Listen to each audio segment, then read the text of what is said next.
So, if everybody had noticed this, that's one thing that we didn't have for the last fight. And this, the perfect time.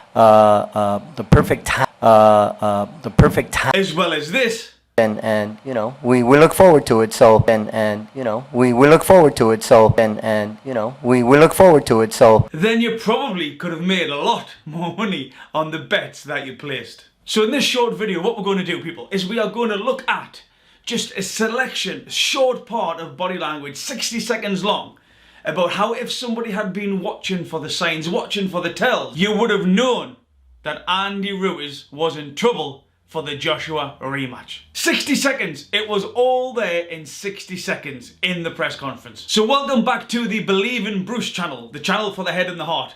Performance psychology, mental health, well-being and body language. If you're interested in stuff like this, subscribe below, give us a thumbs up, but more importantly, leave your comments below. So again, body language. It's a huge area where any athlete, MMA, boxing, any particular athlete at all, or even in day-to-day life as a normal Joe public like me, can gain an advantage by being in tune with the stuff that's not being said. What's irritating them, what's annoying, what's getting under the skin, and we'll do that some more if it's advantageous to our performance. So supporting to set the context here, Andy Ruiz had defeated Anthony Joshua. This is the comeback. This is the second coming, the return, if you will. And in this press conference, what we're going to look at is not necessarily what Andy was saying and then what his body was doing at the same time, which is where we usually look at body language. But what we've got here is Manny Robles, his trainer. So Manny says something, there's a period where Andy Ruiz starts to mull over it, and then his body does something. There are three key things that we are going to look at here, because any athlete should have someone on their team watching observing their opponent.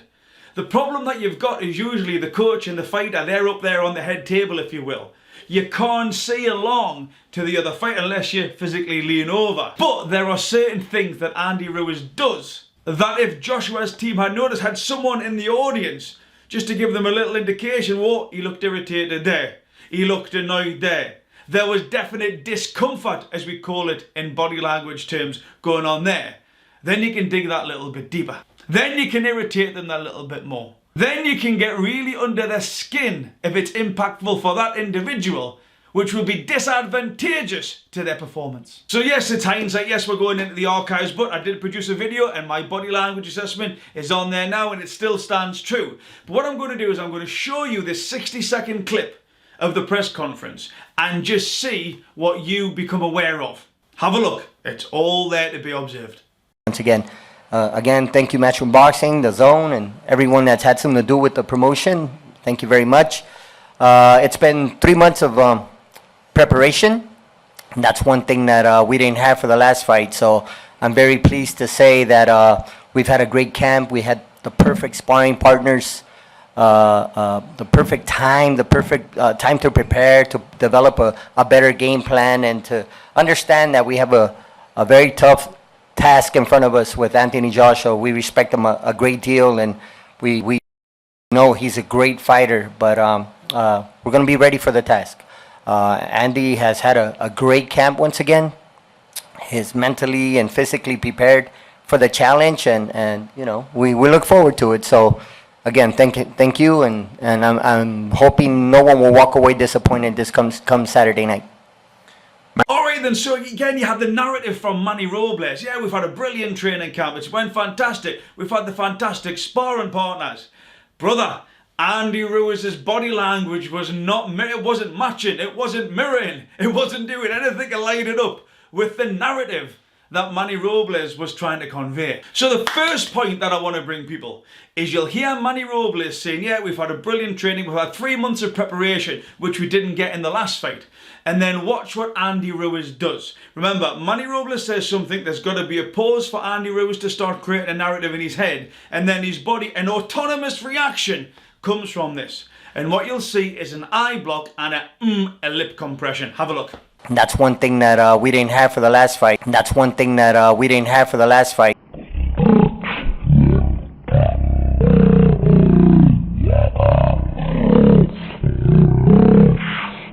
So yeah, the eye block. Eye block is a universal sign for trying to blank out images. So when he says they've had a 3-month great training camp, you get that blink from Andy Ruiz. Now, it's not that he's got something in his eye and people say, well, have they got a scratchy face? Have they got a scratchy nose? No, no. When it comes to body language, what has been said and then what does the body do? We've got an emotional baseline above and below, right? But that baseline there, if they do anything more of or below of, that's where Believe in Bruce pounces on. And what you see here is a definite eye block by Andy Ruiz, combined with what we call a behavioural cluster of a lip compression. That lip compression again, so you've got the eye block, I'm trying to block out that image, it hasn't been a really good training camp.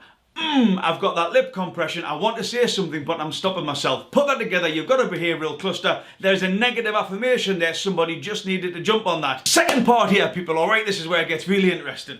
So the second part is where he says he's had a great training camp and great sparring partners. There's 4 things go on here, 4 things within a couple of seconds. We've had a great camp, we had the perfect sparring partners, the perfect time. To get Manny Robles' trigger, because that's what his words are, they are a trigger. You'll then see there's an eye block that comes in, followed by, which again, because there's what we call behavioural clusters, it's less likely to be an itchy nose.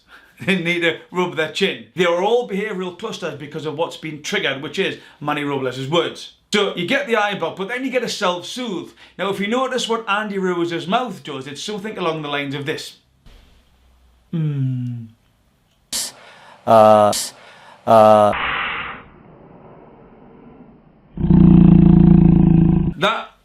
is his tongue self-soothing. Just when you see people soothe their hands or soothe their arms like this, yes, that tongue is a self-soothe.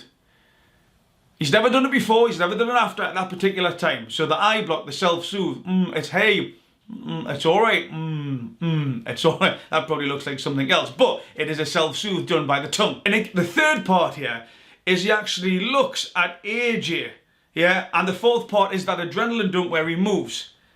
So that adrenaline's injected by the body, the information, the trigger from Manny Robles is coming to the thalamus has put it to the amygdala has switched it to the hypothalamus, which is where our hormone secretion is done, pituitary gland, adrenal dump, all that put together you get the look along there, that's where he starts moving. He's very sort of static but at that particular point, he looks, and as well as self-soothing, he looks to where the threat is. The threat is AJ, so the eye block, the self-soothe, the adrenaline dump, the look along, 4 things that come together as a cluster that directly, without biology does not lie, go against what Manny Robles has just said. Perfect sparring partners, the perfect time, the perfect... And again, if you're aware of this, if you were a fighter, you could jump on that.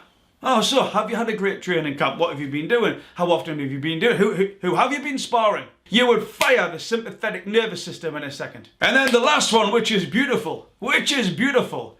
Manny Robles says he's mentally and physically prepared. And what you see is this.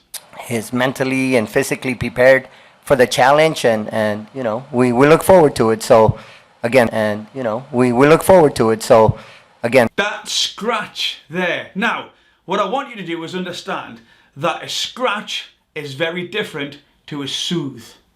A soothe is like, hey, believe in Bruce, it's all right. It's going to be good, it's going to be fine. Everything is okay, my son.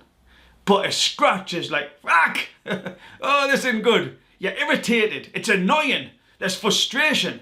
You're trying to make it better, like your skin, and again, the heat comes from the orbital muscle and the body reacts to that. That is definitely a scratch. He is definitely irritated. Again, he didn't need a scratch. He didn't need to scratch his cheek. He's never done it before. He doesn't do it after. At that particular time when Manny Robles introduces his verbalization, his words, his narratives.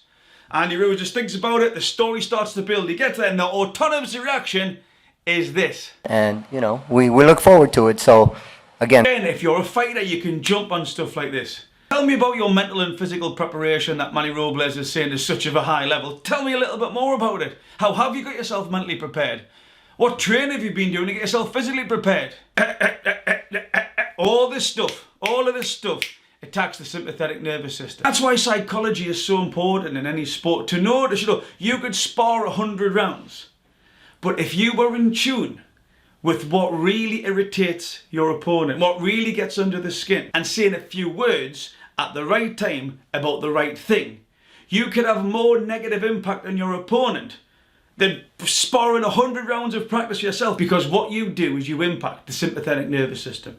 You introduce stress, you introduce fatigue, you introduce, by them ruminating and mulling over stuff that does irritate. Remember, this is stuff that has, from the data, from biology, from body language, we've actually clarified that it has irritated them. Say more of that, and that's more likely to have a huge impact, detrimental, disadvantageous to their performance come fight night. So if you're not aware of body language or psychology or how it can help you within a fight situation, maybe it's just time to get educated on it. Hope you've enjoyed this quick video. Subscribe below if you want more of them. Leave us your comments, give us a thumbs up, but also you can connect with me at Twitter and Instagram. If you've got any examples of body language that you would like me to cover, or just cast my BDI over, maybe it's to do a video to put back out here. More importantly than any of this, believe in Bruce. Remember to be kind to yourselves and each other.